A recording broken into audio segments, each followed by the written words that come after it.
నమస్కారం LTV news కి స్వాగతం. ముందుగా ముఖ్యాంశాలు చూద్దాం. హర్యానా సీఎం కట్టర్తో ముగిసిన ముఖ్యమంత్రి జగన్ భేటీ. సమావేశం అనంతరం విజయవాడకు సీఎం జగన్ తిరుగు ప్రయాణం. ప్రతిపక్ష నేత చంద్రబాబుపై డిప్యూటీ సీఎం ముత్యాల నాయుడు ఫైర్. టీడీపీ హయాంలో నిధుల దారి మళ్లింపు జరగలేదా అని సూటి ప్రశ్న. మంత్రిగా ప్రమాణ స్వీకారం చేసిన వెంటనే అరాచకానికి తెరతీశారు. కాకాని గోవర్ధన్ రెడ్డిపై టీడీపీ నేత ధూళిపాళ్ల మండిపాటు. తాడేపల్లి రైతులను పరామర్శించిన ఏపీ బీజేపీ చీఫ్ సోము. అధికారంలోకి వస్తే యువన్ జోన్ను రద్దు చేస్తామని హామీ. కేంద్ర రాష్ట్ర ప్రభుత్వాలపై వామపక్షం పోరుబాట. ఈ నెల 25 నుంచి సచివాలయాల వద్ద నిరసన కార్యక్రమాలు. హర్యానా సీఎం మనోహర్ లాల్ ఖట్టర్తో సీఎం వైఎస్ జగన్మోహన్ రెడ్డి భేటీ అయ్యారు. ఈ సందర్భంగా ఖట్టర్ను సీఎం జగన్మోహన్ రెడ్డి ఘనంగా సత్కరించారు. సీఎం జగన్తో పాటు డిప్యూటీ సీఎం బూడి ముత్యాల నాయుడు, ఐటీ శాఖ మంత్రి గుడివాడ అమర్నాథ్, మాజీ మంత్రి అవంతి శ్రీనివాస్ ఉన్నారు. హర్యానా సీఎం మనోహర్ లాల్ ఖట్టర్తో ముఖ్యమంత్రి వైఎస్ జగన్మోహన్ రెడ్డి మర్యాదపూర్వకంగా భేటీ అయ్యారు. విశాఖలోని రుషికొండ ఫెమా వెల్నెస్ రిసార్ట్లో ఇరువురు ముఖ్యమంత్రులు సమావేశమయ్యారు. ఈ సందర్భంగా హర్యానా సీఎం ఖట్టర్ను ముఖ్యమంత్రి వైఎస్ జగన్ ఘనంగా సత్కరించారు. సీఎం వైఎస్ జగన్ వెంట డిప్యూటీ సీఎం బూడి ముత్యాల నాయుడు, ఐటీ శాఖ మంత్రి గుడివాడ అమర్నాథ్, మాజీ మంత్రి అవంతి శ్రీనివాస్ ప్రకృతి వైద్యం చేయించుకునేందుకు విశాఖకు వచ్చిన ఖట్టర్ ప్రస్తుతం విశాఖ పరిధిలోని ఓ ప్రకృతి వైద్య కేంద్రంలో చికిత్స తీసుకుంటున్నారు. ఈ సందర్భంగా తన రాష్ట్రానికి వచ్చిన మరో రాష్ట్ర ముఖ్యమంత్రిని మర్యాదపూర్వకంగా కలిసేందుకే జగన్ విశాఖ టూర్కు వెళ్లినట్లు తెలుస్తోంది. రాష్ట్రంలో అన్ని పథకాలు సక్రమంగా అమలవుతున్నా విపక్షాలు రాద్ధాంతం చేస్తున్నాయని డిప్యూటీ సీఎం ముత్యాల నాయుడు విమర్శించారు. పంచాయతీ నిధులను అవసరం మేరకు ప్రభుత్వం వినియోగించుకోవడం కొత్తమీ కాదన్నారు. టీడీపీ హయాంలో నిధుల దారి మళ్లింపు జరగలేదని చంద్రబాబు, యనమల చెప్పగలరా అని ప్రశ్నించారు.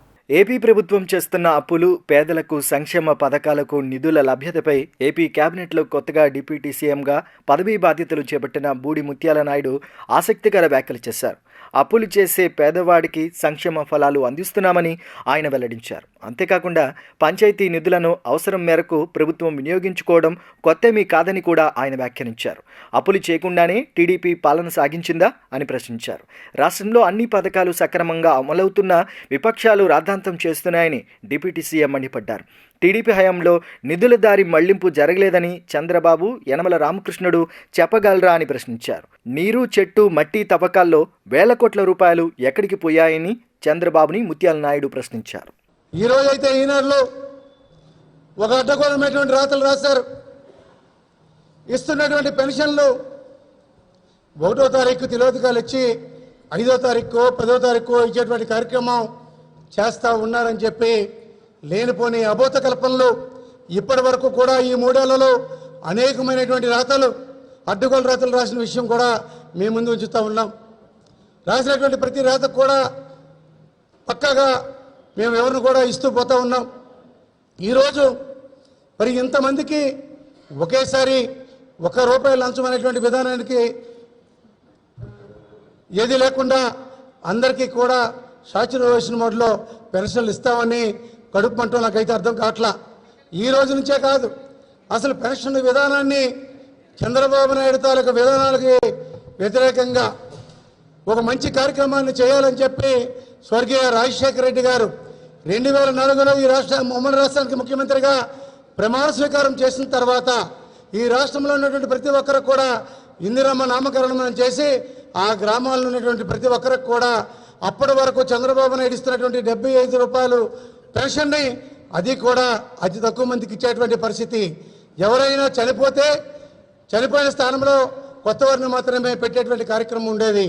కానీ ఆ రోజు ఇందిరమ్మ గ్రామాలను నామకరణం చేసినటువంటి స్వర్గీయ రాజశేఖర రెడ్డి గారు ముఖ్యమంత్రిగా ఉండేటప్పుడు ఇదే ఈరోజు జగన్మోహన్ రెడ్డి గారు ఏ విధమైనటువంటి సంస్కరణలు తీసుకొచ్చారో ఆ రోజు రాజశేఖర రెడ్డి గారు కూడా ప్రతి ఒక్కరికి కూడా ఆ గ్రామంలో ఎంతమంది ఉంటే అంతమందికి పెన్షన్లు ఇచ్చే కార్యక్రమం అది ₹100తో స్టార్ట్ చేసి ₹200 వరకు పెంచినటువంటి విషయాన్ని కూడా మీకు గుర్తు చేస్తూ ఉన్నాము.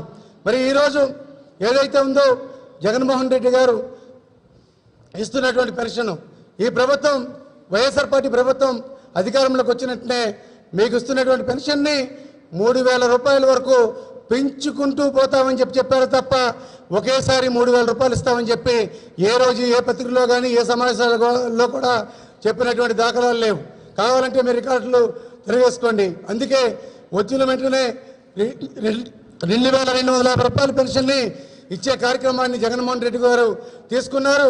మరి మొన్ననే 2,250 రూపాయలను కూడా 2,500 రూపాయలు చేసినటువంటి పరిస్థితి కూడా మీ అందరికీ కూడా తెలుసని మనం చేస్తా ఉన్నాం. ఇంతేకాకుండా వచ్చే సంవత్సరం కూడా 2,750 రూపాయలు, మళ్ళీ 2024 వచ్చేసరికి 3,000 రూపాయల పెన్షన్ని పక్కగా ప్రతి ఒక్క లబ్ధిదారు కూడా అందించే కార్యక్రమాన్ని చేస్తామని చెప్పి స్పష్టంగానే తెలియజేస్తా ఉన్నాము. మరి ఏదైతే 2014, 2019లో మరి చంద్రబాబు నాయుడు 1,000 రూపాయలు ఇచ్చేవాడు. మంత్రి కాకాని గోవర్ధన్ రెడ్డిపై టీడీపీ నేత ధూళిపాళ్ల నరేంద్ర విమర్శలు గుప్పించారు.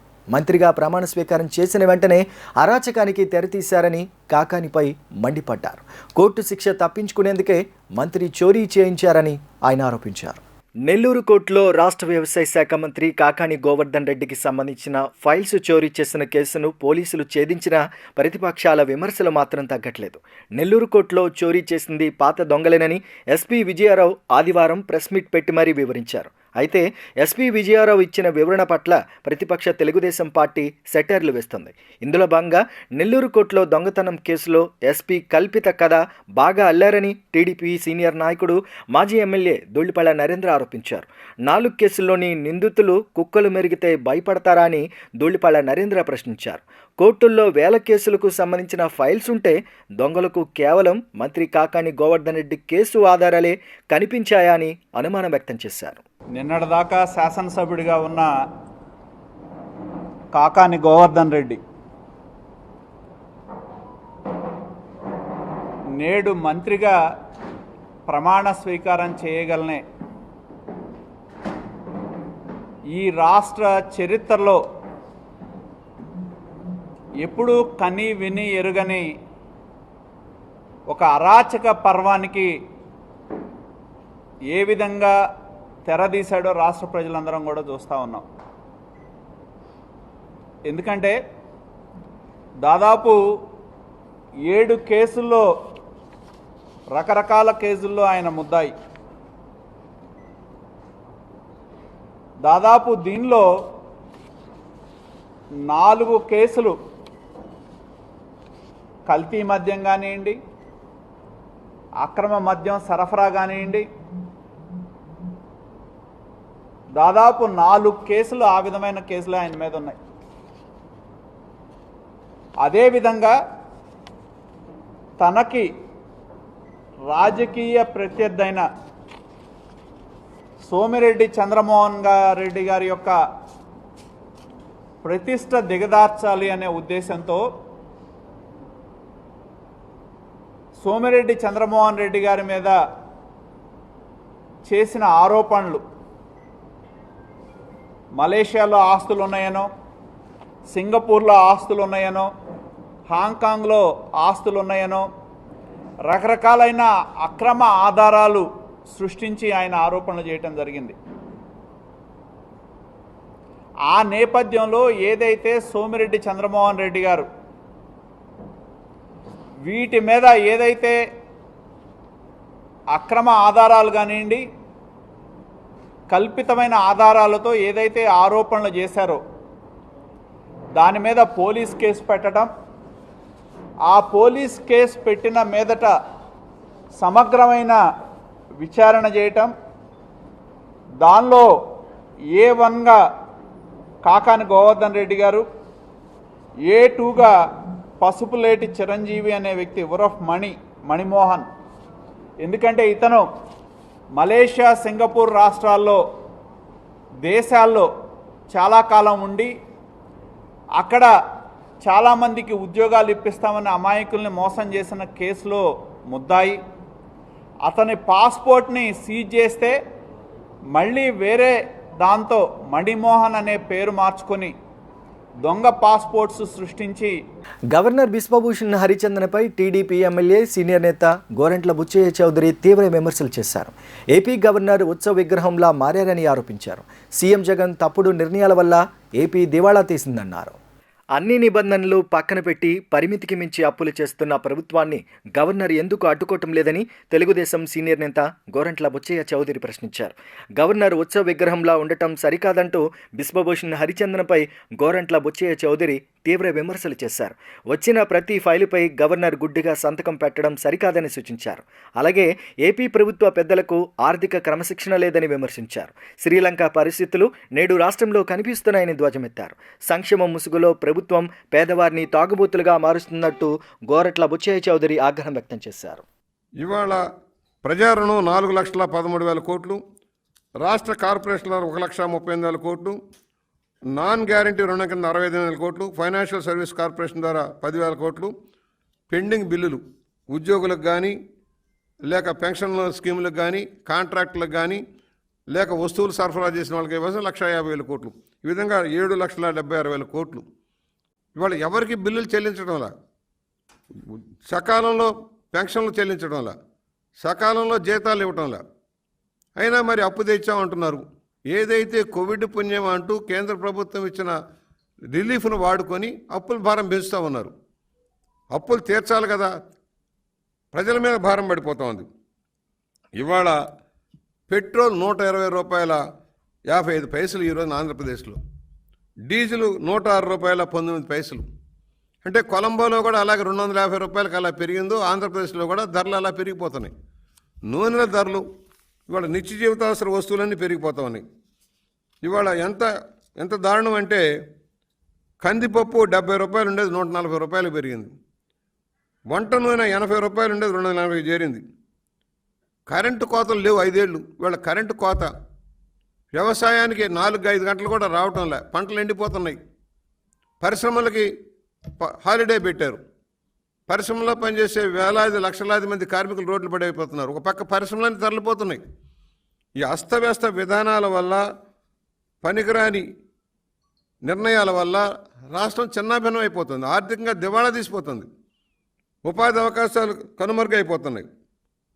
ఏమిటి సరైన నిర్ణయాలు చేయనందువల్ల, బొగ్గు సకాలంలో నిల్వ చేయనందువల్ల ఇవాళ కరెంటు కోత, పీపీఏలతోనే వాటిని సరిగా అమలు చేయనందువల్ల బయట 18 రూపాయలు కొంటున్నామని చెప్పే దౌర్భాగ్యస్థితులు ఈ ప్రభుత్వం ఉంది. అందుకని కరెంటు కోత పెడతా ఉంటున్నారు. ఇలాంటి దౌర్భాగ్య స్థితి శ్రీలంకలో ఏదైతే పరిస్థితులు ఉన్నాయో ఆంధ్రప్రదేశ్లో సేమ్ ఉంది. మాకు ఏం తేడా లేదు.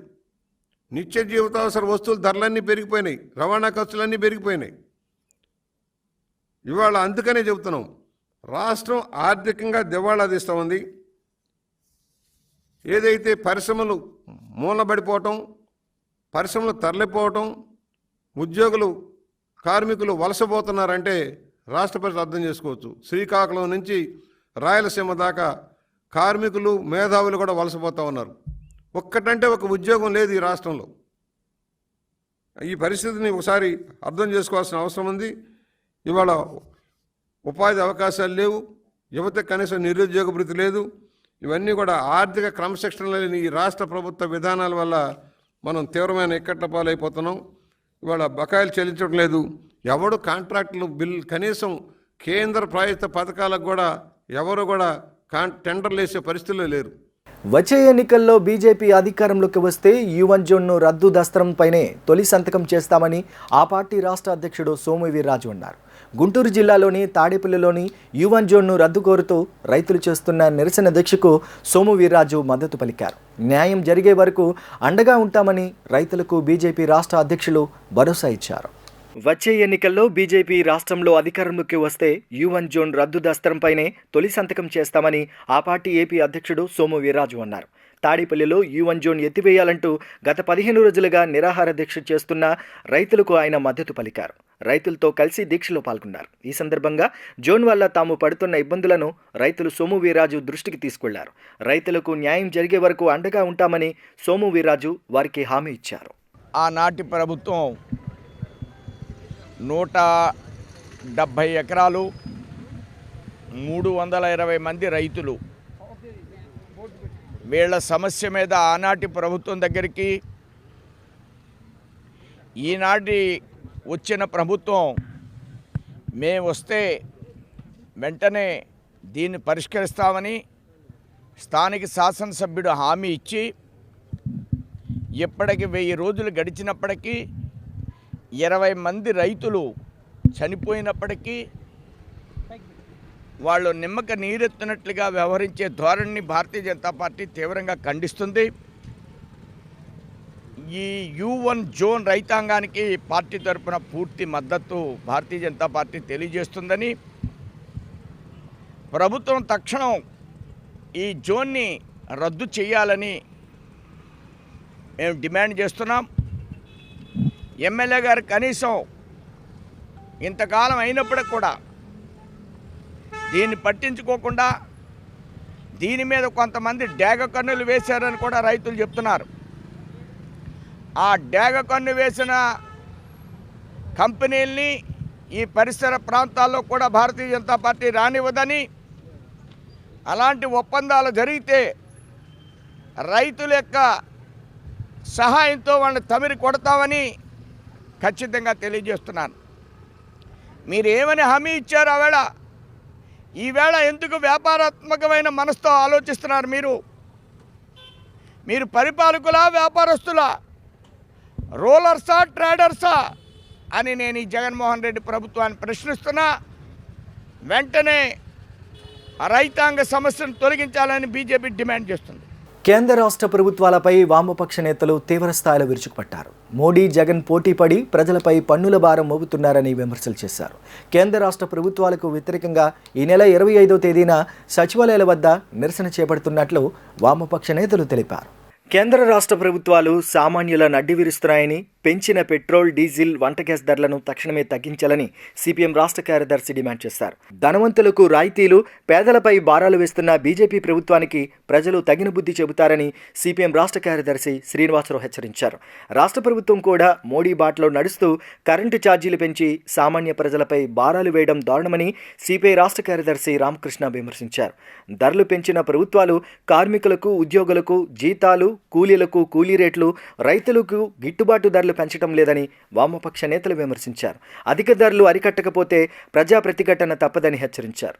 ఎన్నికల్లో ఇచ్చిన హామీలను నెరవేర్చడంలో జగన్ పూర్తిగా విఫలమయ్యారని మండిపడ్డారు. కేంద్ర రాష్ట్ర ప్రభుత్వాలకు వ్యతిరేకంగా ఈ నెల 25వ తేదీన సచివాలయాల ఎదుట తలపెట్టిన నిరసన కార్యక్రమంలో భాగస్వాములు కావాలని ప్రజలకు వామపక్ష నేతలు పిలుపునిచ్చారు.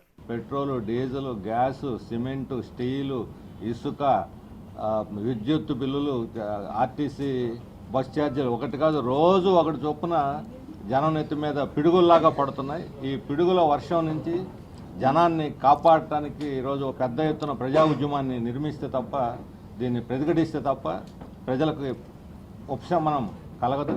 అందుకని తక్షణం ఈ పెంచిన ఛార్జీలని తగ్గించాలని డిమాండ్ చేస్తూ, ముఖ్యంగా జాతీయ స్థాయిలో ఇప్పుడు ఎప్పుడూ కన్ని విని ఎరుగనంతటి రీతిలో 14% ద్రవ్యోల్బణం పెరిగింది. ఈ మధ్యకాలంలో ఎప్పుడు ఇంత 7%, 8% అట్లా ఉంది. ఇది చాలా హీట్ ఎక్కిపోయింది ఎకానమీ అంటే 14% పెరిగిందంటే మనం ఊహించుకోవచ్చు. ఏ వస్తువు కొనాలన్నా సరే సామాన్యులు 1కి 10 సార్లు ఆలోచించుకోవాల్సినటువంటి పరిస్థితి ఈరోజు నెలకొన్నది. ముఖ్యంగా మన ఉత్తరప్రదేశ్ ఎన్నికలు అయిపోయిన తర్వాత ఇక మోడీ ప్రారంభించేశాడు జనాన్ని బాధటం. అయిన మరుసటి రోజే పెట్రోల్, డీజిల్ అయిపోయింది, ఆ తర్వాత గ్యాస్ అయిపోయింది. వరుసపెట్టి రోజుకు రూపాయి పోవాలి 80 పైసలు చూస్తే ఈరోజు 121 రూపాయికి చేరింది పెట్రోల్. డీజిల్ కూడా దాదాపు అదే రేట్లు. గ్యాసు ప్రతి ఒక్కళ్ళు గ్యాస్ వాడుతుంటారు, 50 రూపాయలు అదనంగా పెంచేశారు. దానికి తోడు సిమెంటు, స్టీలు ఈ రేట్లు పెరగటం వల్ల ఉపాధి, భవన నిర్మాణ కార్మికులకు ఉపాధి తగ్గిపోయింది. చిన్న వాళ్ళు ఇళ్ళు కట్టుకునేటువంటి పరిస్థితి, రిపేర్లు చేసుకోవడానికి కూడా వెనక ముందు ఆడాల్సినటువంటి పరిస్థితి వచ్చింది. మొత్తం ఆర్థిక వ్యవస్థే హీట్ ఎక్కిపోతున్నటువంటి పరిస్థితి ఉంది. ప్రజలందరూ ఈరోజు ఆందోళన చెందుతూ ఉన్నారు. భారతదేశం మరో శ్రీలంకలాగా మారబోతున్నదా అనేటువంటి ఆందోళన ప్రజల్లో తీవ్రంగా ఉంది. అటువంటి పరిస్థితి రాకుండా నివారించడానికి ప్రజా ఉద్యమాలని ఉధృతం చేయడం మినహా మరొక మార్గం లేదు. ఇవాళ వామపక్ష పార్టీల నాయకుల సమావేశం కామ్రేడ్ సుధీర్ గారి అధ్యక్షతన జరిగింది. తద్వారా ఇవాళ అన్ని వర్గాల ప్రజలు కూడా తీవ్రమైన అసంతృప్తితో ఉన్నారు. నరేంద్ర మోడీ ప్రభుత్వము ప్రత్యేకించి 5 రాష్ట్రాల అసెంబ్లీ ఎన్నికల తర్వాత పదే ప్రజలపైన భారాలు పెంచుతూ ఉన్నారు. 16 రోజుల వ్యవధిలో 14 సార్లు పెట్రోలు, డీజిల్ ధరలు పెంచిన ఘనత అది మోడీ ప్రభుత్వానికే దక్కింది. ఓన్లీ 16 డేస్లో 14 సార్లు పెంచారు. ఇవాళ 121 రూపాయలకి లీటర్ పెట్రోల్ ధర మనం కొనుగోలు చేయాల్సి వస్తూ ఉంది. కాబట్టి ఏమంటే ఒక్క మాట కూడా దాని గురించి కేంద్ర ప్రభుత్వం మాట్లాడడంలే. తగ్గిస్తామని కానీ, ప్రజల ఇబ్బందుల గురించి కానీ, లేదా రాబోయే రోజుల్లో ప్రభుత్వం తీసుకుంటున్న చర్యలపైన వారు ఏమాత్రం కూడా చెప్పడంలే.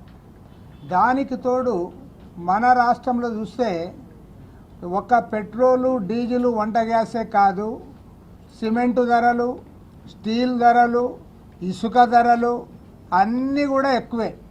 రాష్ట్ర ప్రభుత్వం ఆధ్వర్యంలో ఈ నెల 26వ తేదీన ఇఫ్తార్ విందు కార్యక్రమాన్ని నిర్వహించనున్నారు. ముఖ్యమంత్రి వైఎస్ జగన్మోహన్ రెడ్డి హాజరు కానున్నారు. విజయవాడ ఇందిరాగాంధీ స్టేడియంలో ఏర్పాట్లు జరుగుతున్నాయి. స్టేడియాన్ని మంత్రి అంజద్ బాషా, మాజీ మంత్రి వెల్లంపల్లి శ్రీనివాస్, ఎమ్మెల్యే మల్లాది విష్ణు అధికారులు పరిశీలించారు. ముస్లింలకు సీఎం జగన్మోహన్ రెడ్డి శుభవార్త చెప్పారు. ఈ నెల 26వ తేదీన ప్రభుత్వం తరపున ఇఫ్తార్ విందు ఇవ్వనున్నారు సీఎం జగన్. అలాగే అదే రోజు సాయంత్రం వంటంలోని ముసాఫిర్ ఖానాను సీఎం జగన్ ప్రారంభించనున్నారు. ఇదిలా ఉంటే విజయవాడ ఇందిరాగాంధీ స్టేడియంలో ఇఫ్తార్ విందుకు ఏర్పాట్లు చేస్తున్నారు అధికారులు, వైసీపీ పార్టీ నేతలు. ఇందులో భాగంగానే ఇఫ్తార్ విందు ఏర్పాట్లను డిప్యూటీ సీఎం అంజద్ బాషా పరిశీలించారు. ప్రభుత్వం ఇచ్చే ఇఫ్తార్ విందుకు ముస్లింలు పెద్ద ఎత్తున హాజరు కావాలని అంజద్ బాషా పిలుపునిచ్చారు. 5,000 మంది ఇఫ్తార్ విందుకు హాజరవుతారని అంచనా వేశామన్నారు. గత ప్రభుత్వం తరహాలో పండుగలకు తోఫాలిచ్చి సరిపెట్టాం, భారీగా సంక్షేమం అమలు చేస్తున్నాం, తోఫాల పేరుతో అవినీతి చేసే పద్ధతి తమది కాదని డిప్యూటీ సీఎం అంజద్ బాషా వెల్లడించారు. మరి ఏదైతే ఈ ముసాఫిర్ ఖానా ప్రారంభోత్సవానికి గౌరవ ముఖ్యమంత్రి గారు 26వ తేదీన ఆయన సమయాన్ని ఇవ్వడం జరిగింది. మరి ఆ రోజు మన గౌరవ ముఖ్యమంత్రి గారి చేతుల మీదుగా మరి ఈ ముసాఫిర్ ఖానాను ప్రారంభోత్సవం చేసుకోబోతున్నాం. మరి ఇప్పుడే చెప్పినట్టుగా 15 కోట్ల రూపాయలతో ఒక అధునాతనమైన బిల్డింగ్ని ఇక్కడ ఏర్పాటు చేయడం జరిగింది. ఇది మల్టీపర్పస్ కన్వెన్షన్ సెంటర్ లాగా మరి పెళ్ళిళ్ళు కానీ మరి ఏ ఫంక్షన్స్ కూడా ఇక్కడ చేసుకునే రీతిలో సెంట్రలైజ్డ్ ఏసీ, మరి 2 పెద్ద హాల్స్, మరి అదేవిధంగా చిన్న ఏదన్నా మీటింగ్స్ చేసుకునేదానికి కూడా చిన్న కన్వెన్షన్ సెంటర్ని కూడా 4th ఫ్లోర్లో ఏర్పాటు చేయడం జరిగింది. మరి అన్ని రకాలుగా ఈ యొక్క బిల్డింగ్ నమూనాని అదే దాంట్లో కూడా ఫస్ట్ ఫ్లోర్లో కొన్ని షాపింగ్ రూమ్స్ కూడా ఏర్పాటు చేయడం జరిగింది. మరి ఇలాంటి ఒక మంచి బిల్డింగ్ని మనం ఇవాళ మన ముఖ్యమంత్రి గారి చేతుల మీదుగా మనం ప్రారంభోత్సవం చేసుకోబోతున్నాము. మరి ఈ ప్రాంతంలో విజయవాడ నగరంలో ఉండే అందరికి కూడా మరి ఇది ముఖ్యమంత్రి గారు వాళ్ళకందరికి కూడా ఈ ప్రారంభోత్సవం చేసిన తర్వాత మరి ఇక్కడ అన్ని రకాల ఏదైతే ఫంక్షన్స్కు అనుకూలమైన వాతావరణం కూడా ఇక్కడ క్రియేట్ చేయడం జరిగింది. మరి ఖచ్చితంగా ఇవాళ మన గౌరవ మాజీ మంత్రివర్యులు వెల్లంపల్లి శ్రీనివాస్ గారు మరి ఆయన కూడా చాలా కృషి చేశారు దీనికోసం. ఎందుకంటే గత ప్రభుత్వంలో ఇప్పుడే చెప్పినట్టుగా కేవలం శాంక్షన్స్ ఇచ్చేసి మరి నిధులు విడుదల చేయని పరిస్థితి మనం చూసాం. మరి కాంట్రాక్టర్లు కూడా చాలా ఇబ్బంది పడిన పరిస్థితి మనం గమనించాం. మరి దాన్ని అన్నీ కూడా దృష్టిలో పెట్టుకొని మరి అనేక సందర్భాల్లో మరి వెల్లంపల్లి శ్రీనివాస్ గారు అయితేమి, నేనైతేమి మరి గౌరవ ముఖ్యమంత్రి గారి దృష్టికి తీసుకెళ్ళి మరి ఆ నిధులన్నీ కూడా విడుదల చేసి మరి ఈ బిల్డింగ్ ఇక్కడ ఈరోజు పూర్తి చేసుకొని మరి ఇవాళ ప్రారంభోత్సవానికి నోచుకోవడం జరుగుతుంది. మరి రాబో రోజుల్లో ఇది ఒక మైనారిటీలకు మంచి అసెట్గా తయారయ్యే అవకాశం ఉంది. మరి ఖచ్చితంగా ఇక్కడ ఒక మంచి కమిటీని ఏర్పాటు చేసి మరి గౌరవ మాజీ మంత్రి గారి ఆధ్వర్యంలో మరి ఒక కమిటీని ఏర్పాటు చేసి మరి ఖచ్చితంగా ఈ ఏదైతే కన్వెన్షన్ సెంటర్ మరి మంచిగా నడిచే విధంగా మరి అన్ని రకాల చర్యలు చేపట్టాం. పేద విద్యార్థులకు సీఎం వైఎస్ జగన్మోహన్ రెడ్డి అండగా నిలుస్తున్నారని సాంఘిక సంక్షేమ శాఖ మంత్రి మేరుగ నాగార్జున తెలిపారు. ప్రభుత్వంపై బురద జల్లడమే చంద్రబాబు పనిగా పెట్టుకున్నారని ఆయన ఆరోపించారు. ఆసరా పథకంతో లక్షల కుటుంబాలకు అండగా నిలుస్తున్నామన్నారు. ప్రతిపక్ష టీడీపీపై వైసీపీ మంత్రి మేరుగ నాగార్జున మండిపడ్డారు. ప్రభుత్వంపై బురద జల్లడమే టీడీపీ పనిగా పెట్టుకుందని విమర్శించారు. పేద విద్యార్థులకు ఆసరా పథకంతో అండగా నిలుస్తుంటే సంక్షేమ పథకాలను ఆపేందుకు టీడీపీ కుట్ర చేస్తుందని ఆరోపించారు. సంక్షేమ పథకాలు ఆగిపోవాలని చంద్రబాబు భావిస్తున్నారని మంత్రి దుయ్యబట్టారు. రాష్ట్ర ప్రజలు ఈ కుట్రలను గమనించాలని మంత్రి విజ్ఞప్తి చేశారు. చంద్రబాబుకి ఎవరైనా ఓటేస్తే ఈ పథకాలు ఆపేస్తామని చెప్పకనే చెప్పారని మంత్రి అన్నారు. జగనన్న అమ్మఒడి ద్వారా 44 లక్షలకు పైగా తల్లులకి అమలు చేస్తున్నామని మంత్రి మేరుగు నాగార్జున తెలిపారు. నిజంగా ఎల్లో పత్రికలు కానీ ఎల్లో టీవీ కానీ వారి వాదన, తమకు పొరపాటున ఓటేస్తే సర్వం మంగళం, పథకాలన్నీ గోవింద గోవింద. ఈరోజు ఈనాడు పత్రిక చూస్తూ ఉంటే వీరెంత దుర్మార్గులో, రాష్ట్రంలో పేద వర్గాలంటే వీరికి ఎంత కడుపు మంటో, ఎంత నీతి బాహ్యమైనటువంటి ఆలోచనతో వారు ఉన్నారో ఈ విషయాన్ని నిజంగా ప్రతి ఒక్కరూ పౌర సమాజం నిశ్చితంగా గమనించాలని చెప్పేసి వేడుకుంటా ఉన్నా. ప్రభుత్వం డబ్బు పంచే తమాషాలు ఆపాలి అని ఈరోజు ఈనాడు పేపర్లో చూసాం. ప్రభుత్వం ఏవో 2-3 కార్యక్రమాలు అమలు చేస్తూ మిగిలియన్నీ తీసేస్తే మనుగడ ఉంటుందని చెప్పేసి మాజీ సిఎస్ గారు అయినటువంటి ఎల్వి సుబ్రహ్మణ్యం గారితో మాట్లాడించారు. నిజంగా దీని అర్థం ఏంటి? రాష్ట్రంలో ఉన్నటువంటి ప్రజానీకం నిశితంగా గమనించమని కూడా అడుగుతా ఉన్నాం. ఎస్సీ, ఎస్టీ, బీసీ, మైనారిటీ వర్గాలకి, పేద వర్గాలకి అందుతున్న లబ్ధి ఇది. భారతదేశ చరిత్రలో ఏ పొలిటికల్ పార్టీ, ఏ నాయకుడు చేయనటువంటి సంస్కరణ ఇది. ఆనాడు అంబేద్కర్ గారు కానీ, జగజ్జీవన్ రావు గారు కానీ, జ్యోతిరావు పూలే గారు కానీ, సాహు మహారాజ్ గారు కానీ, పెరియార్ రామస్వామి గారు కానీ ఆలోచన ఈ రాష్ట్రంలో, ఈ దేశంలో ఉన్నటువంటి ప్రజానీకానికి అప్లిక్మెంట్ కావాలా, వాళ్ళని మిగిలిన కులాలతో, మిగిలిన వారితో సమానంగా చూడాలా, వాళ్ళకి అభ్యున్నతి ఇవ్వాలని ఆలోచించినటువంటి వాళ్ళు ఆ ఆలోచనలు ఈరోజు రాష్ట్రంలో ఇంప్లిమెంట్ చేస్తూ ఉంటే వాటిని ఆపేయాలని, చంద్రబాబుకు పొరపాటున ఎవరైనా ఓటేస్తే రాబోయే రోజుల్లో ఈ యొక్క సంక్షేమ పథకాలన్నీ ఆపి తీరతామని చెప్పే విధంగా ఈరోజు చెప్పకనే చెప్పినట్టు ఈరోజు పేపర్లో రాయించాడు. నిజంగా ఎంత దుర్మార్గమైనటువంటి ఆలోచన చంద్రబాబుకు ఉంది. కర్కశ మనస్తత్వం అని పేదల పట్ల, బడుగు బలహీన వర్గాల పట్ల చాలా తేలిక స్వభావం ఉందని చెప్పి మేము నిశ్చితంగా అన్ని చోట్ల చూసాం, గమనించాం. నూతన హోంమంత్రి తానేటి వనితను రాష్ట్ర డీజీపీ రాజేంద్ర రెడ్డి మర్యాదపూర్వకంగా కలిశారు. డీజీపీతో పాటు ఇతర ఉన్నతాధికారులు సైతం హోంమంత్రిని కలిసి శుభాకాంక్షలు తెలియజేశారు. పోలీస్ శాఖలోని వివిధ అంశాలపై డీజీపీతో సహా ఉన్నతాధికారులతో హోంమంత్రి చర్చించారు.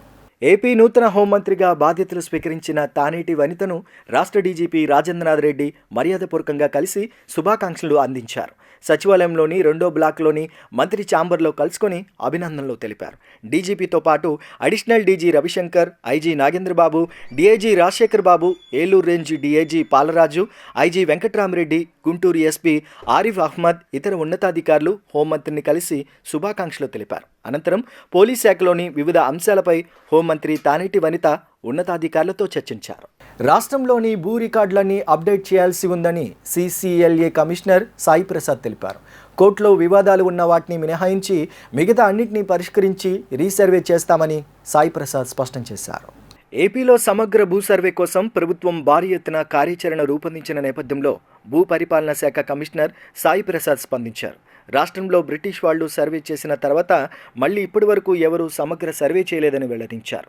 గట్టు వివాదాలు వస్తాయని ఎవరూ సర్వేల జోలికి వెళ్లటం లేదని అభిప్రాయపడ్డారు. భూములు ప్రతి 30 ఏళ్లకు రీసర్వే చేయాల్సిన అవసరం ఉందని స్పష్టం చేశారు.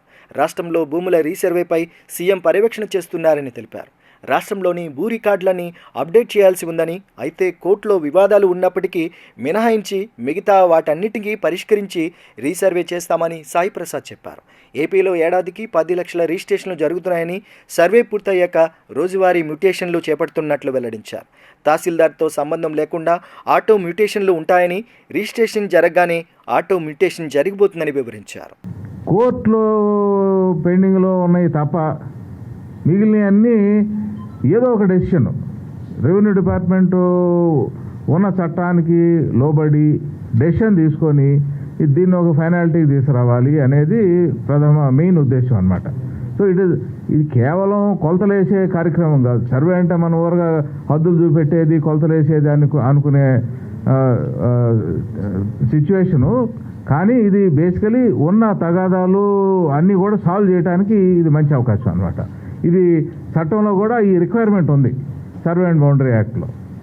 సో దానికి అనుగుణంగా ప్యూరిఫికేషన్ ఆఫ్ ల్యాండ్ రికార్డ్స్ అనేది ముందు టేకప్ చేస్తాం. సో దాంట్లో ఒరిజినల్ 1920 ఆర్ఎస్ఆర్లో సర్వే నెంబర్ 7లో 3 ఎకరాలు ఉంది. ఇవాళ అడంగల్లో చూస్తే ఎంత ఉంది అయ్యేమని ఉంటే దాన్ని మ్యాచ్ చేసుకోవాలి.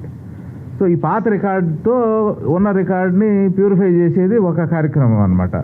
సో దాంట్లో క్లాసిఫికేషన్ ఏంటి, డ్రైయా వెట్ట వగేరానా, ఇది గయాలా లేకపోతే బంజరా లేకపోతే ఇంకోట పోరంబోక అవన్నీ కూడా చెక్ చేస్తారు. సో అంటే ఇది ప్రిలిమినరీగా ప్యారలల్ యాక్షన్ నడుస్తూ ఉంటుంది, అంటే ప్యూరిఫికేషన్ ఆఫ్ ల్యాండ్ రికార్డ్స్. ఇది కాక యాక్చువల్ సర్వేలో ఇప్పుడు ఉన్న ప్రొసీజర్ అంటే ఒక 2 నిమిషాలు తీసుకొని చెప్తాను మీకు. సర్వేలో ఇప్పుడు డ్రోన్ ఫ్లై చేసి మొత్తం ఆ విలేజ్లో ఉన్న అగ్రికల్చర్ భూములు తర్వాత గ్రామ కంఠం మీద కూడా ఫ్లై చేసి ఆ మ్యాప్ ఒకటి తయారు చేస్తాం అన్నమాట. మ్యాప్లో మొత్తం ల్యాండ్ మార్క్స్, చెట్టు పొట్ట బావి వగేరా ఎక్కువ ల్యాండ్ మార్క్స్ వస్తాయి. ఆ మ్యాప్ పైన తీసుకొచ్చి మనం ఉన్న విలేజ్ మ్యాప్ని కూర్చోబెడతాం. విలేజ్ మ్యాప్ని కూర్చోబెట్టినాక విలేజ్ మ్యాప్లో కూడా ఫలానా చోట బొడ్డు రాయి ఉంది, ఫలానా చోట ట్రై జంక్షన్ రాయి ఉంది, ఫలానా చోట చెట్టు ఉంది, ఫలానా చోట రోడ్డు ఉంది అని ఉంటాయి. సో మనకి డ్రోన్ ద్వారా వచ్చిన మ్యాప్కి పాత విలేజ్ మ్యాప్కి ఏమైనా వ్యత్యాసాలు ఉన్నాయా అనేది చెకింగ్ చేసుకుంటారు పోయి. గుంటూరు జిల్లా ప్రతిపాడు మండలం పరిధిలోని జిల్లా పరిషత్ హైస్కూల్ను కలెక్టర్ వేణుగోపాల్ రెడ్డి ఆకస్మిక తనిఖీ చేశారు. మధ్యాహ్న భోజనం నాణ్యత గురించి విద్యార్థులను అడిగి తెలుసుకున్నారు. ప్రతిపాడు మండల పరిధిలోని జిల్లా పరిషత్ హైస్కూల్ను కలెక్టర్ వేణుగోపాల్ రెడ్డి ఆకస్మిక తనిఖీ చేశారు. ఈ సందర్భంగా స్కూల్లో అమలవుతున్న మధ్యాహ్న భోజనం నాణ్యత గురించి విద్యార్థులను అడిగి తెలుసుకున్నారు. విద్యార్థులతో కలిసి కలెక్టర్ భోజనం చేశారు. ఈ కార్యక్రమంలో అధికారులు, జెడ్పీటీసీ, ఎంపీపీ తదితరులు పాల్గొన్నారు. గుంటూరు జిల్లా వట్టిచేరుకూరు మండలం కొరినేపాడులో జగనన్న లేఅవుట్ పనులను కలెక్టర్ వేణుగోపాల్ రెడ్డి పరిశీలించారు. నిర్మాణ పనులు చేపట్టిన లబ్ధిదారులకు ఇసుక, సిమెంట్, స్టీల్ లేఅవుట్ల వద్దకే అందించడంతో పాటు నీటి కొరత లేకుండా తగిన చర్యలు తీసుకోవాలని ఆయన ఆదేశించారు. జగనన్న కాలనీలో పేదలందరికీ ఇళ్ల నిర్మాణ పనులను వేగవంతం చేయాలని కలెక్టర్ వేణుగోపాల్ రెడ్డి సూచించారు.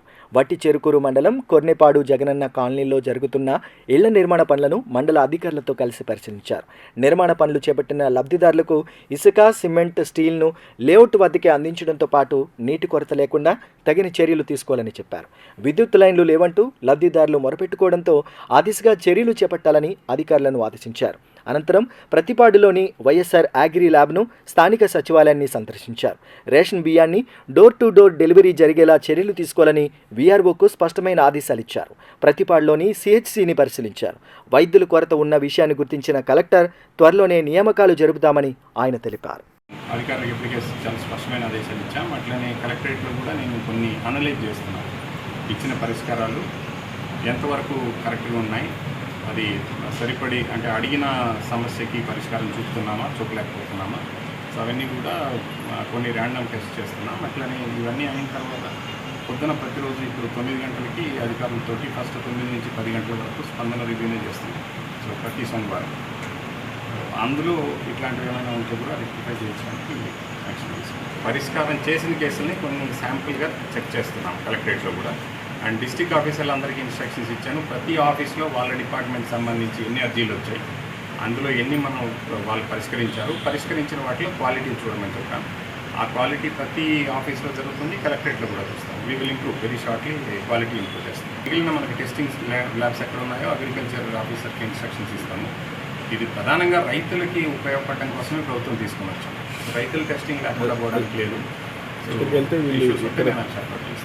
ఇంతటితో ఈ వార్తలు సమాప్తం. నమస్కారం.